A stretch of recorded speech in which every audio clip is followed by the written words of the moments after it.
My name is Stacy Donahue. I work at Omidyar Network in our Government Transparency and Accountability Program with Stephen King, who you met earlier today.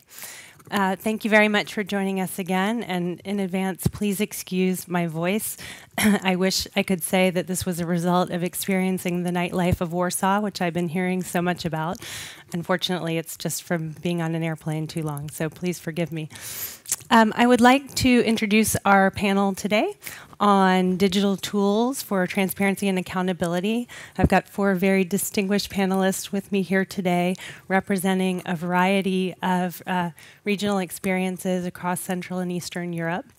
So what we're going to do is I'll briefly introduce each of the panelists, and they'll get up and give you what we call a lightning talk, a very quick 5-minute summary of the work that they're doing, just to give you an overall view and perspective on the ways they use technology to drive transparency and accountability. And then after each of the lightning talks, we'll have a question and answer period. I'll start off kicking it off with a couple of questions, but I'd really like this to be interactive and for you to be the ones asking the questions of the panelists. So we'll open it up to the audience, and there'll be someone walking around with a microphone so that we can all hear each other as we ask the questions. All right, so our first panelist is Stefan Candea, who is the co-founder of the Romanian Center for Investigative Journalism. Stefan's a freelance journalist. He's written about the connections between international organized crime networks and high-ranking politicians, as well as international arms trade and illegal international adoptions. Stefan worked for the first investigative TV show in Romania, Reporteri Incognito, and he's also worked for Deutsche Welle in print, radio, TV, and online. He's done freelance research and production work for several foreign media outlets, including the BBC, Channel 4, ZDF, and Canal+. Since March 2001, he's been a correspondent for Reporters Sans Frontières in Romania. Candea is a member of the International Consortium for Investigative Journalists and has won several awards, including the IRE Tom Renner Award and the Overseas Press Club of America Award for Online Journalism. He teaches investigative journalism at Bucharest University and was the 2011 Carol Binder-Neiman Fellow at Harvard University. In 2011, Stefan started The Sponge, a collaborative media innovation lab, and is currently working on turning a reporting blog about the Black Sea into an online, in-depth magazine for the region. Please help me welcome Stefan Candea.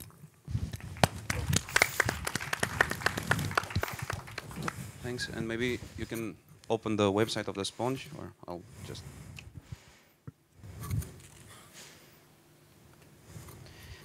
so you can check the website out and see actually what we did in October last year. Really interesting experiment. What we built here is a platform for other people to build tools, and you can check the various tools they will build. I think very useful for our region.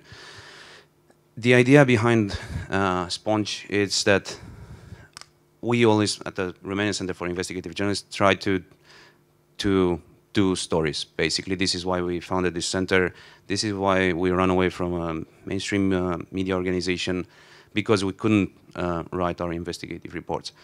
While being off-stream, outside the newsroom, and being forced to work from home and not actually in a newsroom, we learned a lot of stuff. And one thing was that it's not enough just to write your investigative stories. And yes, you can get to information. You can get to any information in Romania and in our region if you invest enough time and resources.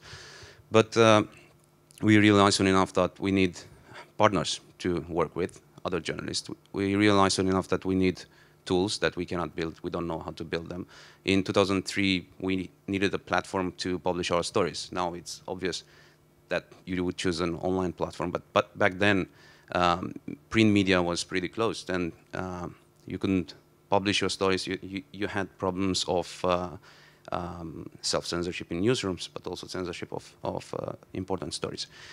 And so all the time during these 10 years, we had to step back and see, okay, now we need to understand how we build a community of interested readers. It's not enough to do our stories, to have our tools and publish them on our website because nobody is reading them. And so little by little, we kind of, while networking and connecting to other people in our country, in our region, and worldwide in the investigative journalism community, and while forging different partnerships and consortiums and getting part of different networks, we thought to expand this at a different level. So we thought that if we as investigative journalists who are active in Romania and in the region can connect to all these groups to do our investigative work, let's see if other similar groups that we usually try to work with, like coders or activists, designers, whatever, if they exist in our country and if they are networked in the same way. And in a lot of cases we realized that's not the case. And we discovered great people doing great stuff, but in sort of clustered communities where you have the same discussion on and on, reinventing the wheel, why there is no relevant information, why there is no verifiable information, why the media sucks, basically. And so last year we thought to push for this sponge, for this Media Lab initiative. We choose to do it in English, and we will continue to do it in English because we think it's important not to stay close in Romania, and it's important that the work we do or others do with us can be accessible to people in our region and also outside the region. So we thought, okay, who can we work with? We identified new partners, new groups. We usually work with and collaborate with Active Watch. Some of the Active Watch people are here, and that's an NGO, a media NGO, very active on free speech and press freedom.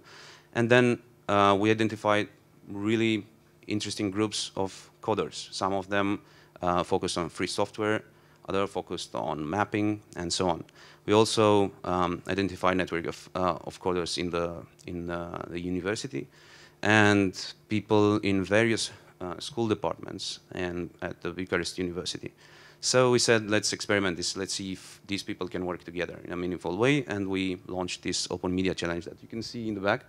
And that was a 3-month work of a group that was meeting every week, trying to, well, I have 1 minute, trying to put this together as an open source platform and an open way to say, I can do this, I need this help, I will be in Bucharest and work for 1 day and see what's going to happen. Out of 20 ideas that came from Romania, but also from other countries like Kazakhstan, Moldova, Russia, Ukraine, and Belarus, 8 projects actually delivered during one day. And you can check them out. They're all uploaded on GitHub with description and source of the code and so on.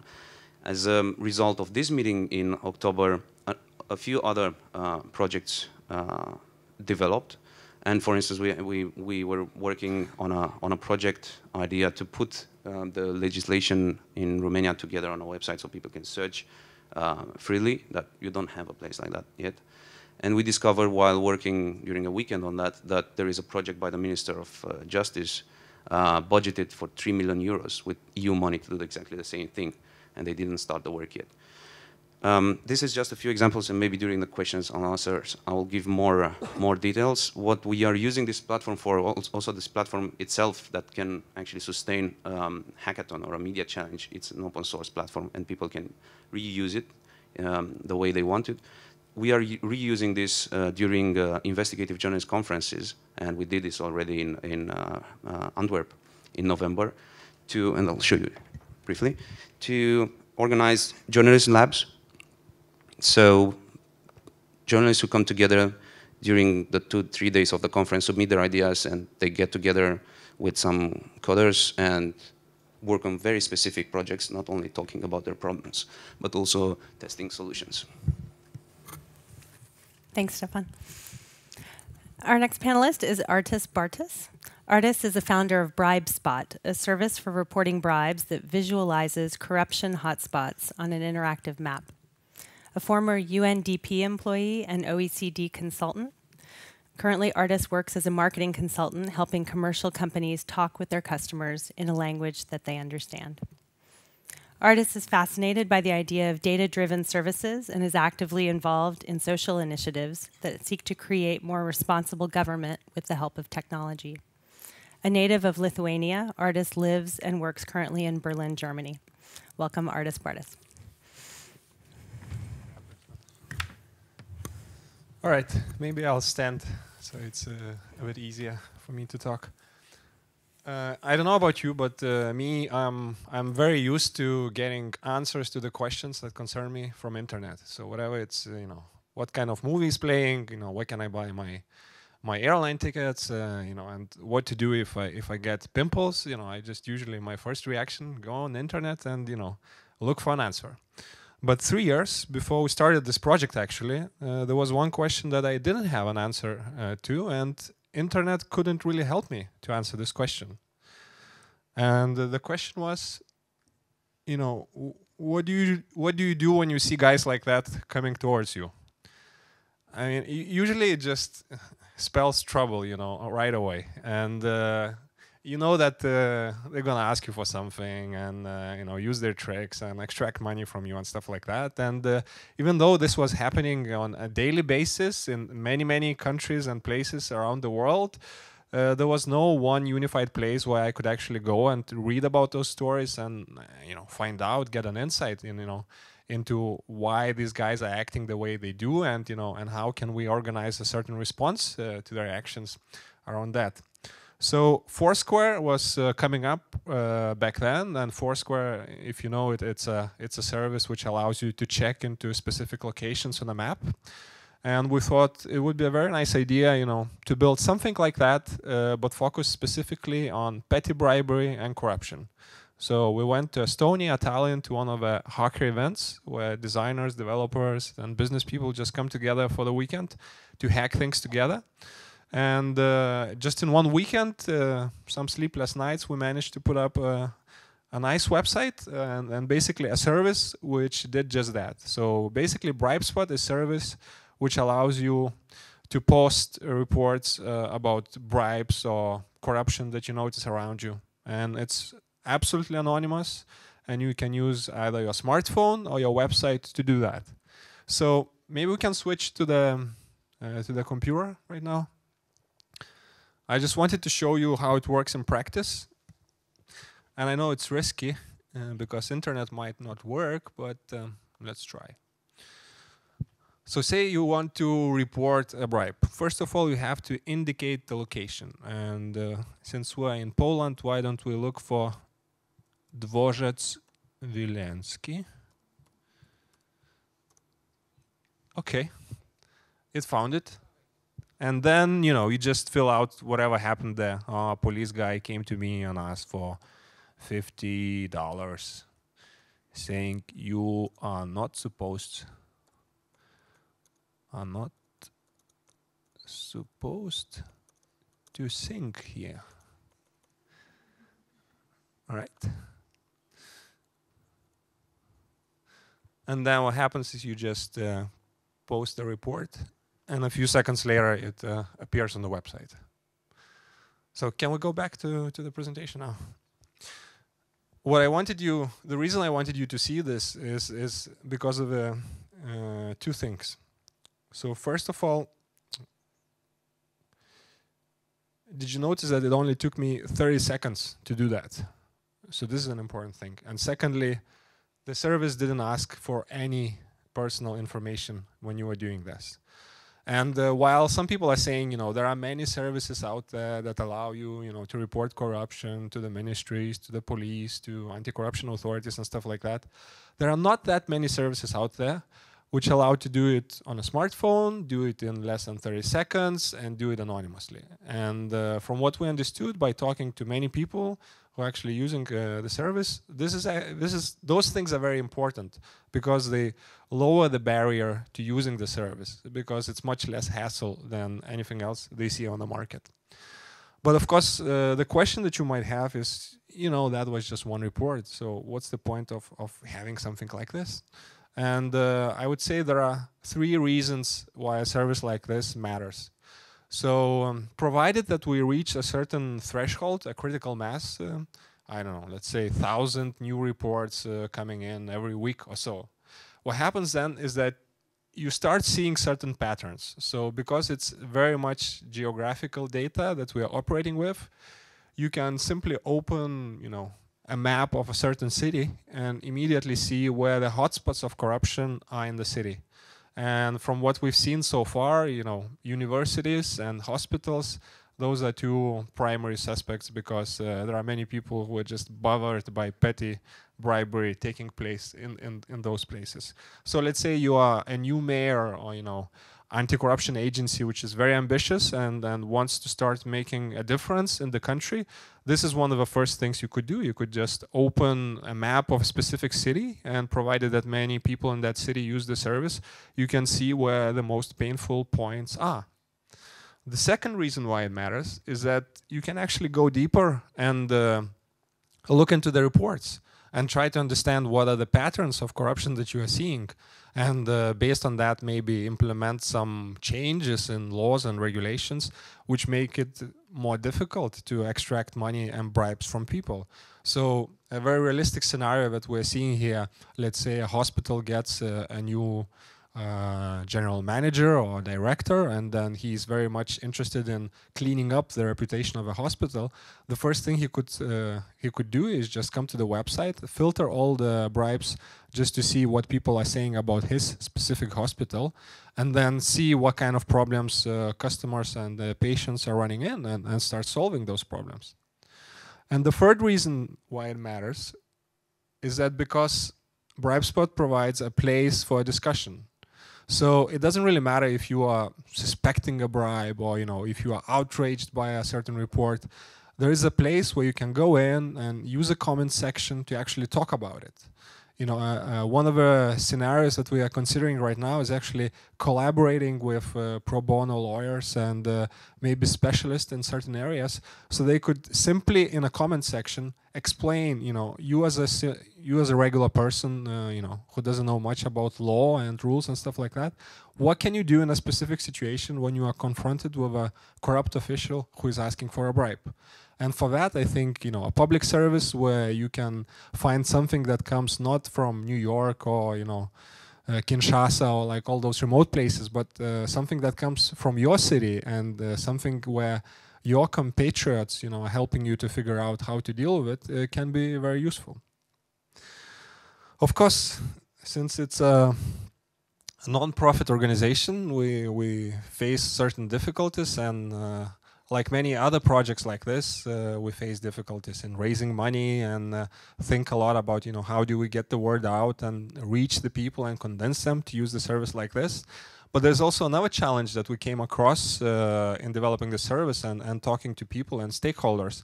And I just wanted to use this presentation to highlight this challenge and explain it a little bit. So if you talk to people who are supposed to report bribes, one of the things that they are also always mentioning is that they're very much concerned about their safety, and anonymity is something that encourages them to report it. So for them, anonymity is very important. But at the same time, you have government officials and law enforcement agencies and investigators, and they are saying, in order for them to act on information that we collect, the reports have to be credible. In other words, there has to be a way to verify who reported a certain incident, and if needed, they could contact the person, and get more details and stuff like that. I don't know, if you are just a regular person, that might seem like two very reasonable demands, but if you are a little bit more technologically, literate, then you understand that those two things, they stand in a opposition to each other, because the more anonymous service is, the more difficult it is to check the credibility of reports, and vice versa. So while we are while we remain committed to anonymity, and we think anonymity is very important, and you know, if we have to choose between those two, we actually would like to go for anonymity. We also think a lot about, you know, how to reduce manipulations and smear campaigns and personal attacks that can happen under the shroud of anonymity. And right now we are working on different technological solutions to this problem. So that's BribeSpot in a nutshell. Here are my contact details, and you know, I just wanted to use this occasion to say we are always looking for new collaborators, new partners, and new developers. And if you are interested, you know, in helping us to bring the service to your country, or would like to join it as a developer and help us build it more, you know, get in touch and let's see what we can do. Thank you, Artis.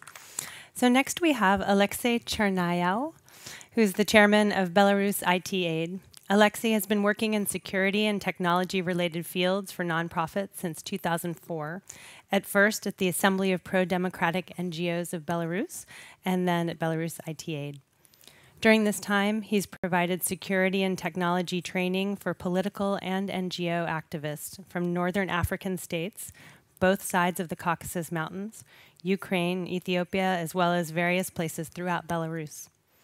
Alexei is also a consultant for superpeef.com, an initiative dedicated to internet security issues, and a member of electby.org, which uses the Ushahidi platform to monitor the Belarusian elections.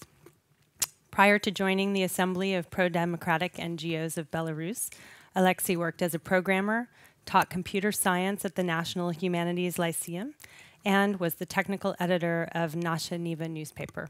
Welcome, Alexei.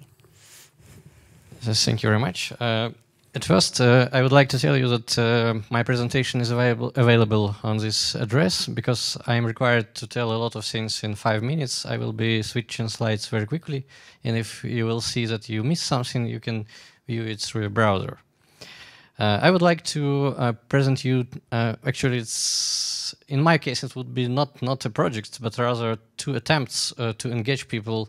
One example is to engage people in political activity, and another one is to engage them to observe elections.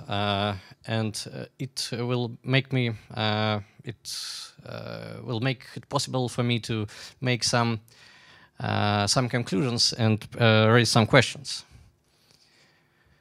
The first one is actually quite well known, a Revolution Through Social Networks campaign. It was a politically oriented engagement project which used social services to try to make people protest against human rights violation in Belarus. And the plan was really simple, just to invite a lot of people into social communities and use these communities as communication tool, just to make them well, able to get out to streets at moment when organizers of this campaign will be ready to make the announcement. And important idea was to choose some hard to prohibit form of protests to make it hard for authorities to disrupt any protest. And it worked for several times, but quickly it stopped with things like that. Actually, it's absolutely real story. A man with one hand was accused and sentenced to fine for clapping. It was because the idea was to hold silent process when people held no signs, no badges, but just clapping their hands. And actually, authorities were able to react to this quite quickly. So there was several problems from technical side. Authorities were able to block social networks or social platforms at the moment when protests were organized. And there was no possibility to coordinate people in the field, I mean in the street. And organizers of this campaign were poor at electronic security, and a lot of these communities were actually hacked and hijacked. But maybe more important was problems from human side. That actually, at first, everything could be prohibited if government controls judiciary, and at some moment, clapping was prohibited. And at this moment, it started to appear that there was not enough motivation for people to go to streets, because almost nobody believed that these protests are able to change situation significantly. So people just gone to streets to make some fun. And when arrests started, fun disappeared and all stopped. And the second attempt is citizen monitoring of elections. It was organized in two presidential elections of 2010, and for the second time it was used for parliamentary elections 2012. It was actually, well, it was done by a group of people. Disclaimer: I was among of them, and it was done actually quite well. We started from promoting elect by hashtag. We started by tweeting jokes related to elections with this hashtag, and in this way we make Belarusian Twitter audience used to this hashtag, and they started to use it to post their information about elections. And this way, this hashtag became a stream of user-generated information, and it was used to semi-automatically. It was imported to our platform. And for the first time, it was actually a big success. It may not look so large, but our country is not so large, and we have about 4 million internet users in country. So this 11,000 of people who visited our site at the day of elections is actually a huge number, and we've got a lot of reports about various violations at electoral stations, and funny things that government was unable at first to spot on us, and we weren't blocked. And when next elections came, we were much better at this all things. We find a lot of bugs. Our hashtag was already well known, well established. Media was on our side. Professional observers were on our side. We have good verification mechanism, and still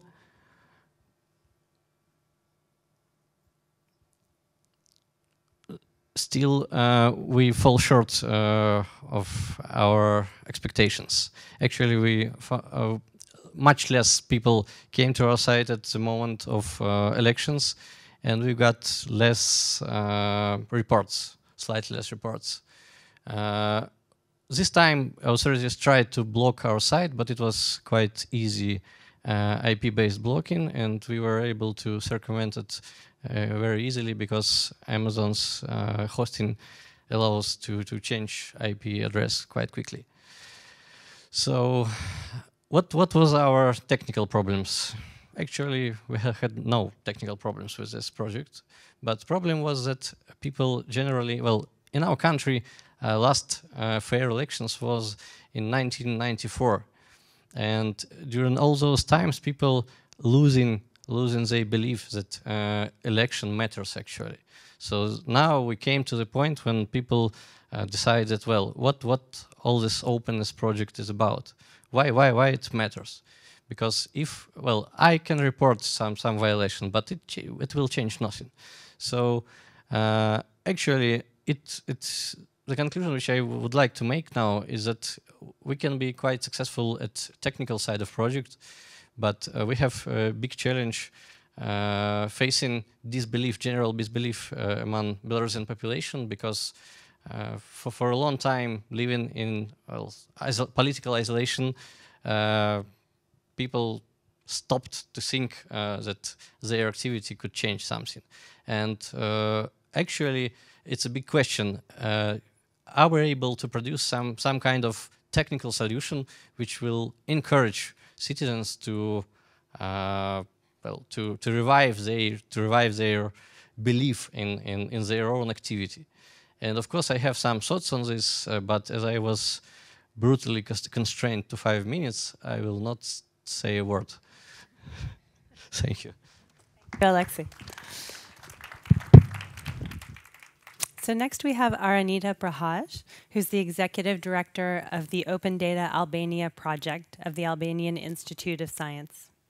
AIS directs several projects dedicated to pursuing innovative ideas that drive transparency, better governance, and accountability. Since December 2010, Aranita has been leading the Open Data Albania project, promoting transparency through data. The site contains roughly 250 research articles with data on the economy, public finances, demography, health, education, ecology, and society, which are made freely available to the Albanian public. Aranita has a Master's of Science degree in Public Rights from the European University of Tirana, and before joining the Albanian Institute of Sciences, she worked for Albanian National Television for 5 years as a public relations officer for the government administration. Please welcome Aranita Brahaj. Brahaj.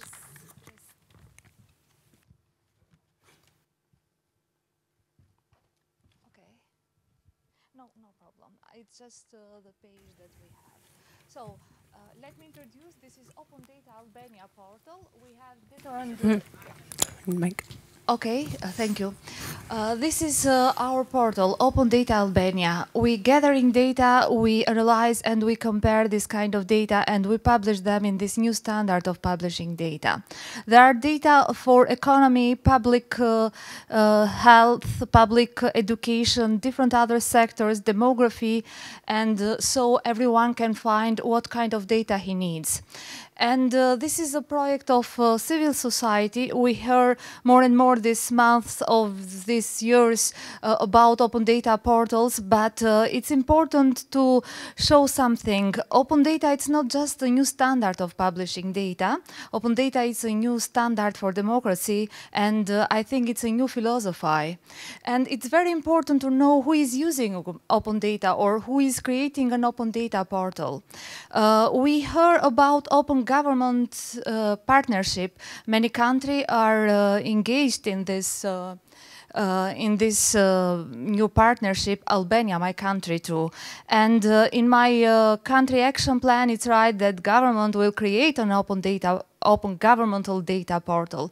But it's important that civil society to use open data and to help people to understand better, to have more information, to have more data for what is happening in our country, which are the progress or regress process. And at the same time, it's important to help journalists to use this data to write better the histories or to help other activists, civil activists that need to build their campaign, to have data, to have facts about the campaigns. So this is this new standards that help people to react or to be involved or to participate after having all information and that they need by different data. We publish these indicators and we have a high level of reuse. In 98% of cases, the data have been used and quoted by newspapers and Albanian televisions. And so we have this partnership, civil society, media. And we are trying to create a community of open data in my country. At the moment that I'm telling that to create a community, to create, to help students to work like good researcher, but like good citizens, having data in what they do, in what they think and what they express. In the same time, we have different support activities to help people to free their data. For example, we invite people to be part of Datathon, that is data marathon, and to show what kind of data they choose to be more published or more more interesting in having information. And telling the truth, I was really surprised, because people have good ideas about data, and have good ideas to compare data of budget, data of what we spend like country, with data for different indicators as health, number of hospitals, number of doctors, and for different sectors. So it's something beautiful work in open data. Not because you have possibility to find more data, more knowledge, but you have possibility to see everything in a different way, and to help people to participate with their voice, and to say, oh, I need this or I need that, or to have the question and the answer. For example, compare the data of my country with other countries, neighbor of us. It's very interesting to understand which are the problems that we have, and which are the problems that we need to push our governments to work better. So this is my experience, our experience in working in open data. Albanian Institute of Science have other activities or other projects where the innovative ideas and technology we are using with Shahidi, as my colleagues are telling, and we have different applications or platforms. But open data, it's something that I would like to see in different neighbor countries, and I would prefer very much to compare data for different countries and to have more ideas how to go together in the future. So thank you. I have just this to say. Thank you, Arnida. So I'll ask a couple of questions just to kick us off while the audience is thinking up their questions as well. So I wanted to return to this topic that Alexei mentioned around apathy. That would seem to be the theme of a lot of your slides, that one of the challenges of this movement is actually getting citizens engaged. And getting citizens to use the information that is made available by the technology tools that you've all described. So I wondered if any of you have thoughts on the challenges of citizen apathy and engagement, and also the role that media can play in trying to drive citizen awareness and interest in these issues. Does anyone want to jump in and start? I actually think it's a very important question, and just a couple of weeks ago, The Economist has printed a big analytical article exactly about that. The basic point was that we see a lot of examples of internet activism around, and some of those examples are actually successful. So, you know, activists manage to block PIPA and SOPA, and then sometimes they manage to, you know, force the government to change its decisions and stuff like that. But the bigger question they were considering, you know, is it something serious? Will it grow into a sustainable political force?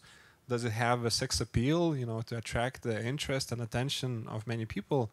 And sadly, The Economist came to the conclusion that no, you know, technology is so boring and so unsexy that even if they have some tactical, you know, success stories, in the longer run, all this net activism is just a marginal event.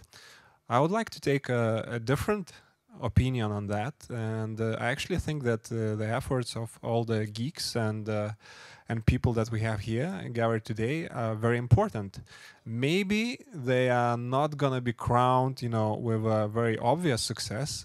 Maybe it will take many years in order to understand how important of a job they are doing. But I'm still thinking that it's very important in the age where technology becomes so ubiquitous and basically anybody can use it. It gives a lot of tools for mobilizing people and make them very democratic tools. So basically anybody can start a Facebook page, anybody, you know, can start a hashtag campaign on Twitter and stuff like that. But yes, it's very true that in many countries, in many places, people are apathetic, and even though they have a choice of using these tools, you know, they are not doing anything about it. My take on it is that it will take, you know, it depends on society, it depends on the culture. It will take many years until people will get comfortable and start actually using those things.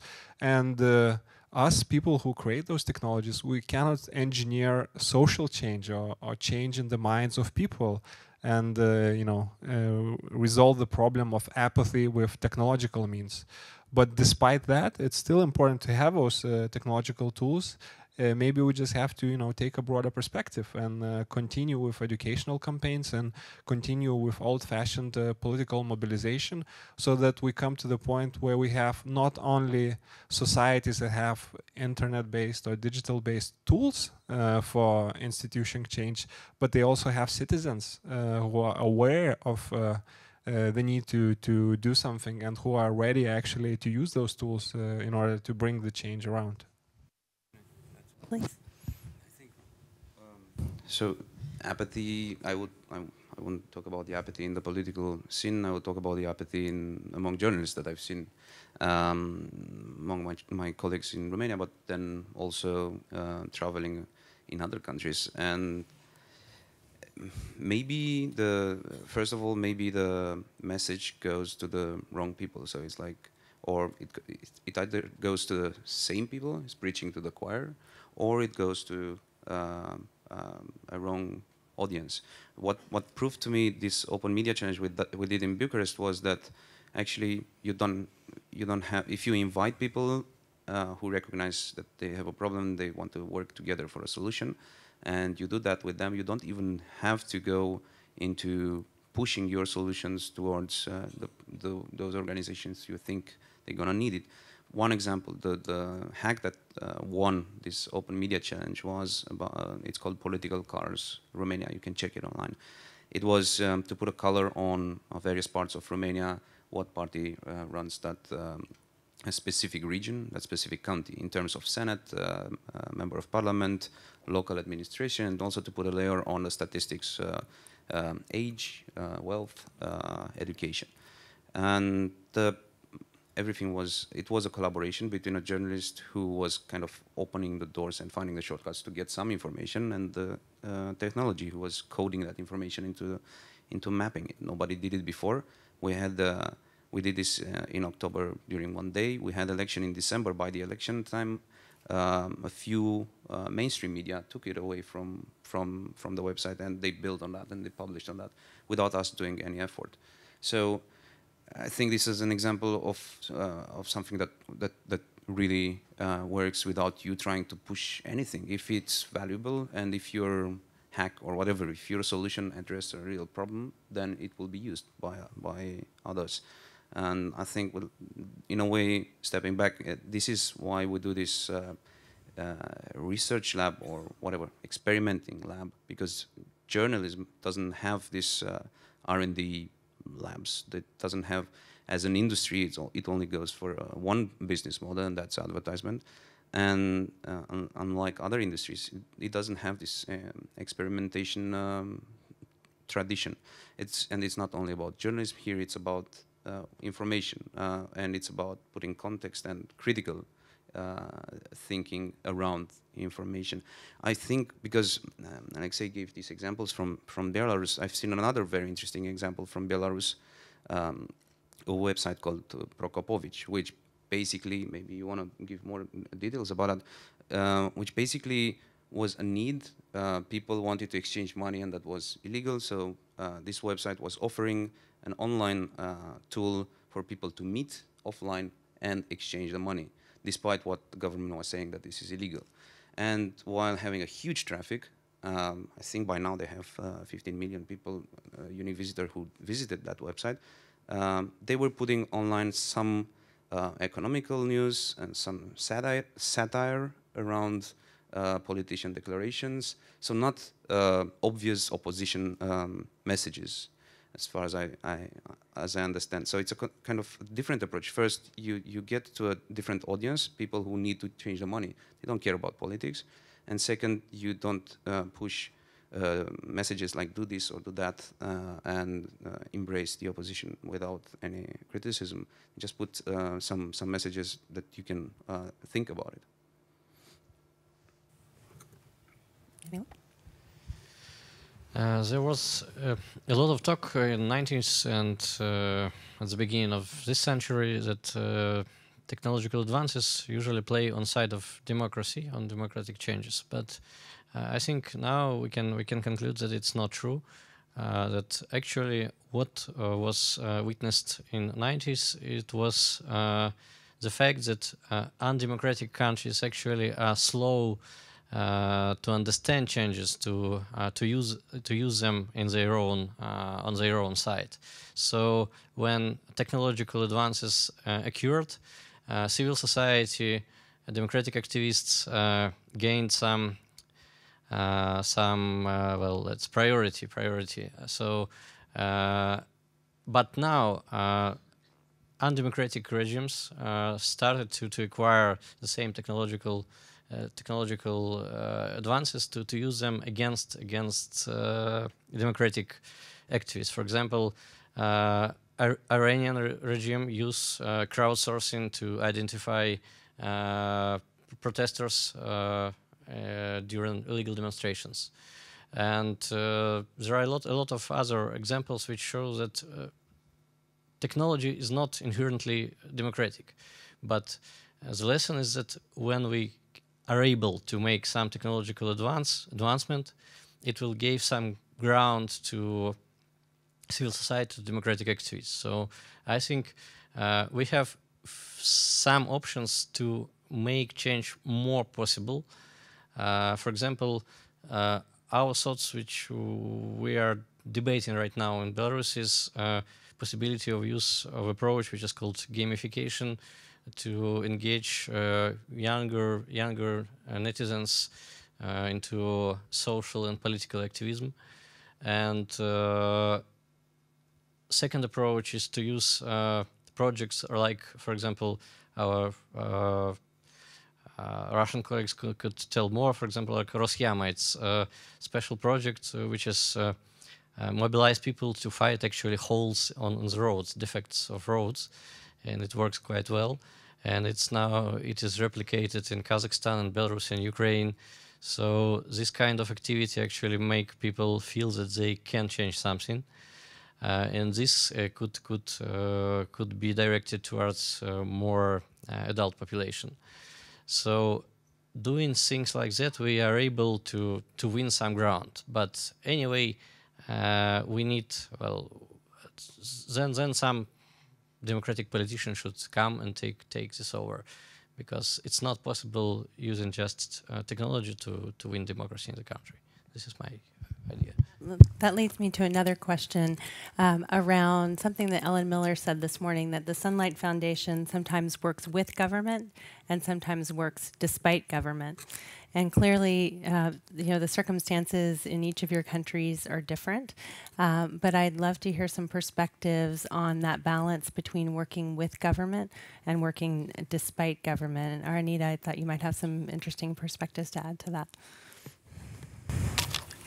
It's important to work and to use technology to have a better government or better governance. But at the same time, this is difficult. For example, some of us came by countries that are former communist countries. And we know that governments have some old models in using everything for propaganda. And sometimes we have to work more to create these models of projects that new technology is used to help people to understand or to have a better chance, not to help governments to use this kind of technologies for publishing what they think, or for to have possibility to go and to show something that they need. In case of Albania, for example, at the first year that we worked in Open Data project, it was more easy because there are different data, but no one have the idea that so much data, governmental data exists. But after that, we took this data, we published them, we compared the data for different years or for different countries. We see that the government take care to close this data and to not publish at all like a book or like a report, and not publish in this new standard of technology. And now our government is engaged to create open data portal to use this new standard of publishing data. At first, at first they will publish the data for the number of tourist visitors that came in Albania, or some data for success. And so it's important to fly.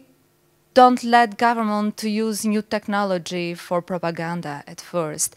And it's important to create an audience and to help audience to have exactly what it's important to have, not everything in general and nothing that helped. So governments, it's very important to collaborate with governments to help them, for example, to have good capacity in working. We are, for example, organized training to help experts of government how to use new technology, how to use this new standard of publishing data. But it's sure people need to have more support by civil society, because civil society have the right to help people to have more free of information or free of to express. The open source Ushahidi, for example, is something beautiful to be used by peoples to report problems of election, to report problems of corruption. But it's very important to know how to present this to people. For example, you have to present by a newspaper or by a television, and this is not a social media, this is a conventional media, traditional media.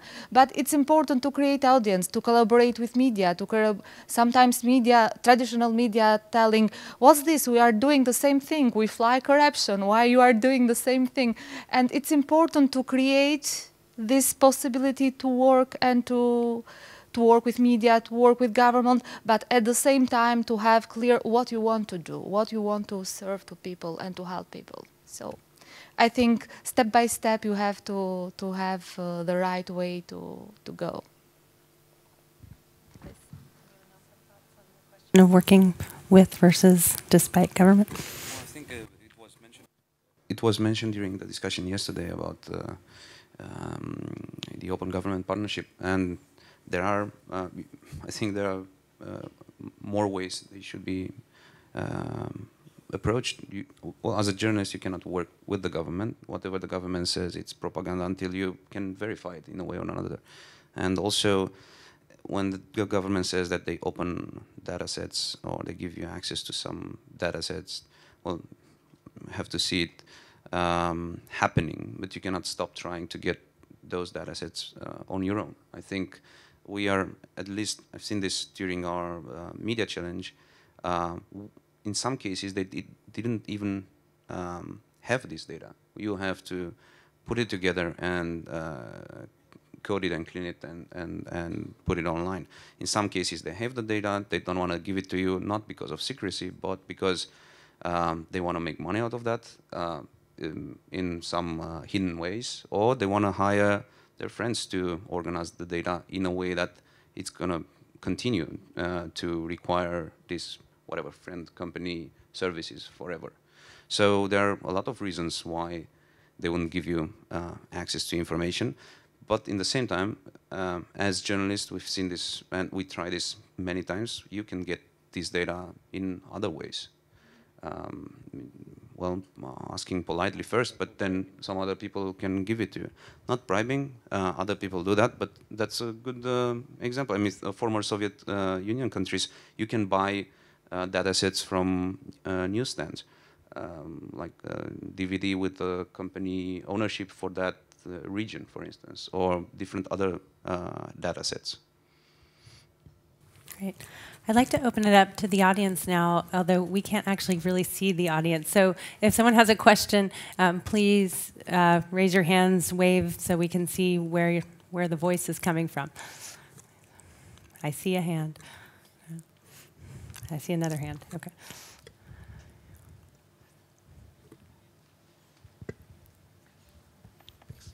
Hi, my name's Heath. I'm a tech expert living in Ukraine. My question's for artists. You know, you talked about the balance between anonymous data and like credible, authenticated data. I'm wondering if there's like the a possibility of a role for somebody like BribeSpot to play like as a mediary to authenticate the data from people submitting, but then not publicize it in a way that is fully exposed? Yeah, actually, it's a good question, and the last 2 or 3 months we spent a lot of time thinking about it. You know, how do we solve this problem, because it has much larger repercussions also to other fields and other services and stuff like that. And basically, we can talk a lot about technical security measures and stuff like that, but I don't want to bore you about this. And I just want to say that in this specific scenario, what we are looking at right now is we want, in a way, to bring some sensible limitations online, limitations that you would find in real life. So, you know, people don't just go and report 10 bribes in 1 hour in real life, right? So why should we allow something like that to happen online? And if somebody consistently makes, you know, claims that are baseless and tries to smear other people, then in real life we would not, you know, consider the statements by this person as very truthful. So why don't we, you know, apply the same principle to the internet? So, you know, one part of the answer to your question would be that we try to mimic some of the natural limitations that we see in real life and just translate them into the machine language. So your behavior online would be, you know, as similar to your real life personality and behavior as possible. But the second question, of course, you know, we as a service, we are just a small, you know, team of people. And very often we cannot really actively perform the role of mediators because, you know, the reports come from the part of a world which we have no idea about, or they are written in the language that we cannot even read. Or even if they are written in English, you know, what if we get 10,000 reports? Would we physically be able, you know, to process all of them?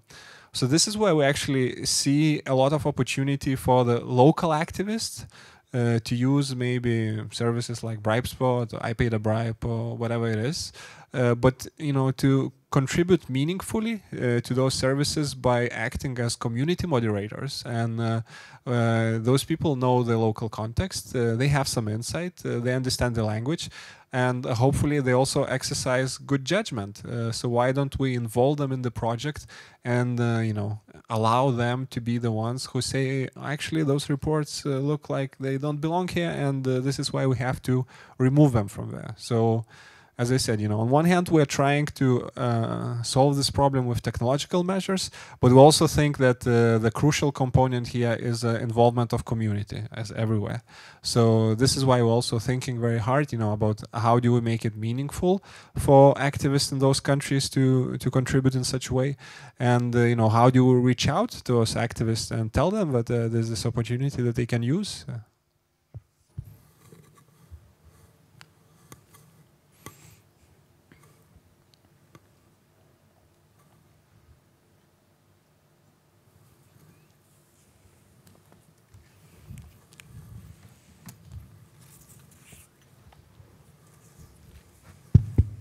Hi, my name is Karolis. I work for Transparency International Lithuania, and it's very interesting, by the way, the projects that you all are doing, and what I'm most interested in all of yours job is, you know, where are we going with this? What's the vision and what's the impacts of the things that you are doing?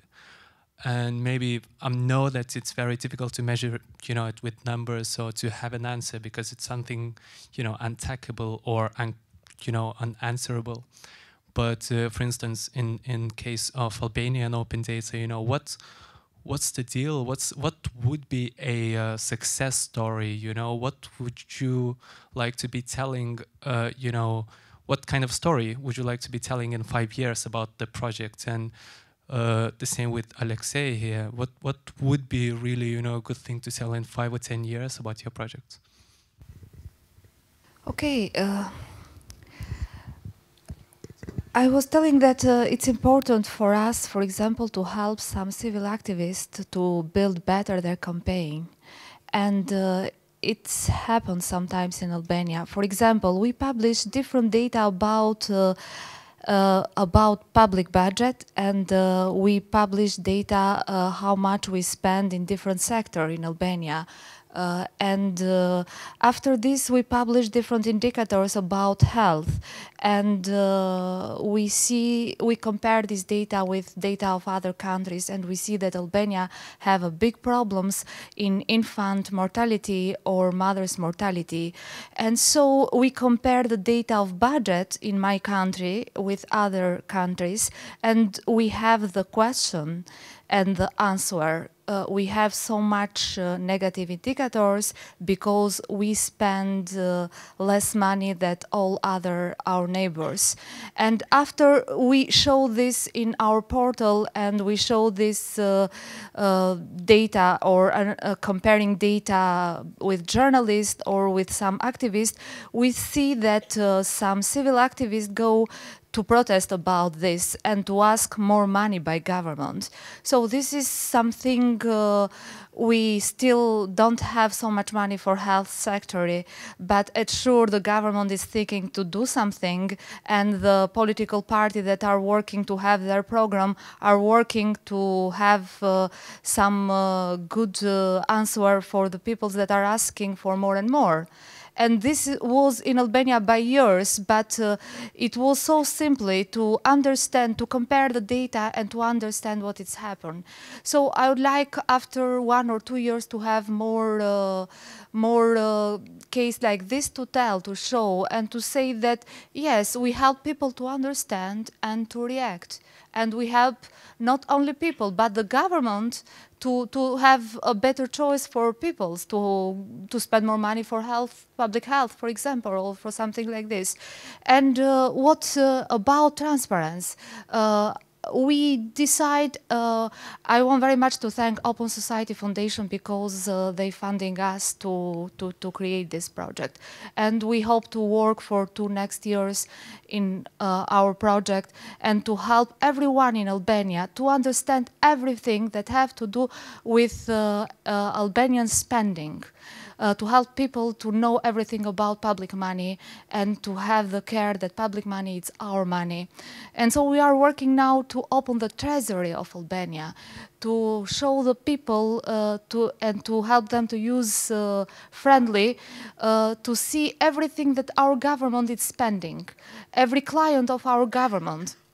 Because, for example, these days in Albania we have a big debate because our government is spending so much money in lobbying in United States of America.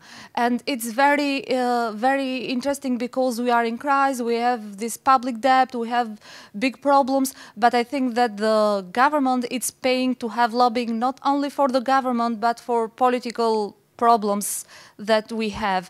And so it's important to show people how governments spend the money, and in the comfort of citizens and governments, citizens have the opportunity to tell the government, you are spending this or that for you or for my interest, but I'm not agree with you, or I want something else for my. So not just inform people, but to help them to have empower of having data and having possibility to know.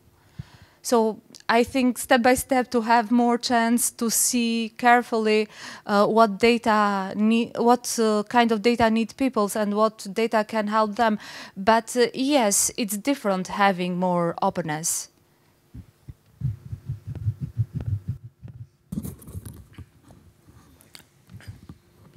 You want to say something? I think I will briefly reply to you because I think it's important, this question. First, some numbers. Our media challenge involved, had in the same room 60 people from 5 countries, I think, in Bucharest for 2 days. And the whole thing, although it lasted for 3 months to organize it, the whole thing costed $3,000, and that it was a small grant from Mozilla Foundation after we started organizing this. We could have done it for free, basically, if we didn't get the money. And it produced 8 really big projects, important and varied, from mapping information to, for instance, starting models of decentralized sharing of indexes of databases. And that to put a bit of to put a figure to look at the figures is important because actually you can do so much with so little money. And second, I think in a few years to come, ideally, what we want to have is to find first a model of a different newspaper. Let's say you have now the newspaper, or you had the newspaper that was a model you could take from the US to Romania, and from a village to a big city or internationally. So to have something else, and what we are working on is something that would grow from a collaboration between journalists and coders or other people who will participate in providing this product and who would inform each other, but also to work on this ecosystem across professions, across countries, and also across stages in life, like from a student to an intern to a practitioner in a field or another. Are there more questions from the audience? Yes, many more.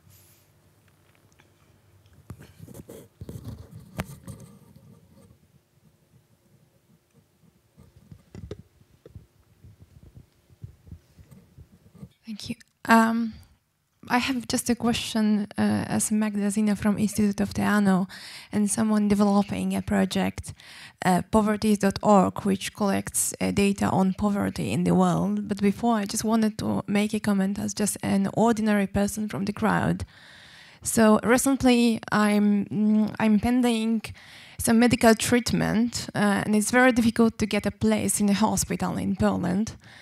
And I just had a thought listening about the project for bribes, preventing bribes, that, oh, it would be very cool to have the project like that in Poland so I could spot a hospital and know where I can pay to get my treatment faster.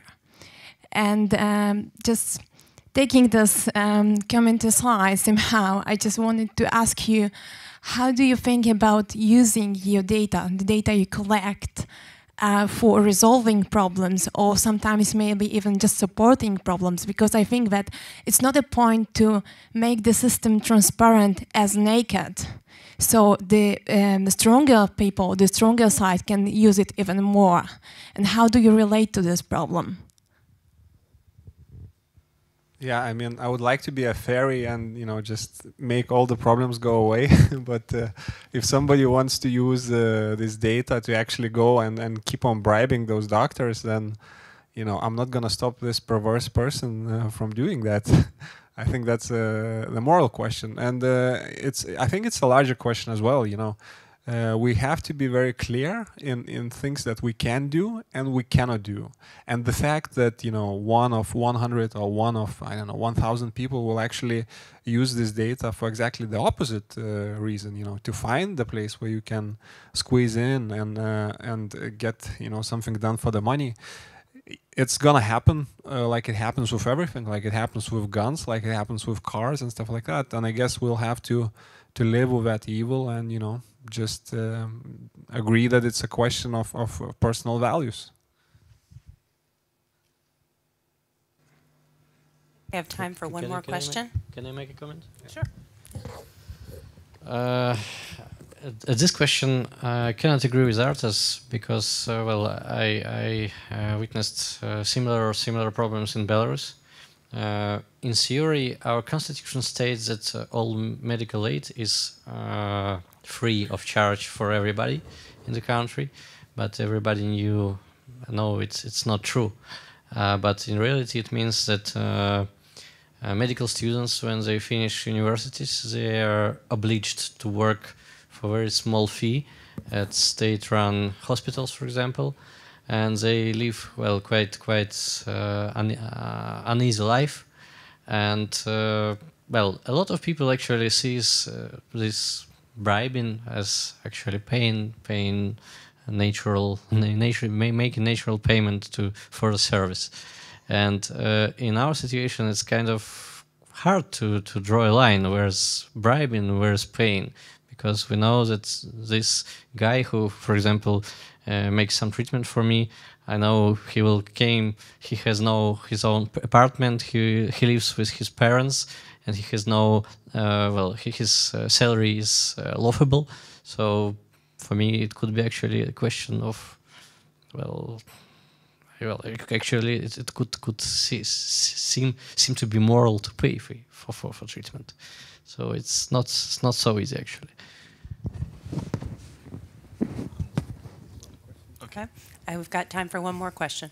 Yeah, we speak about here a lot of tools, and you obviously created great tools. But what about the users of those tools? Because tools come and go, and probably in a few years you will create even greater tools.